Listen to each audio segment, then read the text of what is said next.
ខ្ញុំប្រាប់ខ្លួនឯងថាចេះបើសិនជាខ្ញុំធ្លាក់ខ្ញុំអត់ខ្មាស់គេទេប៉ុន្តែខ្ញុំយ៉ាងអន់ណាស់ត្រឡប់ទៅផ្ទះវិញជាមួយនឹងបទពិសោធន៍ដែលល្អខ្ញុំក៏ដឹងនៅលទ្ធផលដែរបើសិនជាខ្ញុំអត់ធ្វើវាក៏ខ្ញុំអត់ដឹងថាលទ្ធផលទៅជាបែបណាហើយបច្ចុប្បន្នហ្នឹងក៏ខ្ញុំនៅតែមន្ទិលសង្ស័យថាបើសិនជាពេលហ្នឹងខ្ញុំធ្វើខ្ញុំទៅជាអត់មានអ្នកណាគេមកជួសជុលលើកស្រង់ជីវិតរបស់យើងទេមានតែខ្លួនឯងហើយអ្នកដែលពិបាក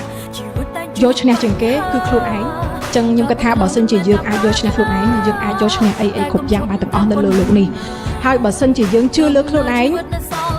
អ្នកផ្សេងក៏តាមយើងដែរអញ្ចឹងស្រឡាញ់ខ្លួនឯងបានច្រើនពីព្រោះអាចគ្រឿងលម្អគ្រឿងតុបតែងដែលធ្វើឲ្យមនុស្សយើងមានភាពស្រស់ស្អាតខ្លាំងមែនទែនមានមន្តស្នេហ៍ខ្លាំងមែនទែនដែលយើងអាចពាក់នៅលើខ្លួនបានគឺភាពជឿជាក់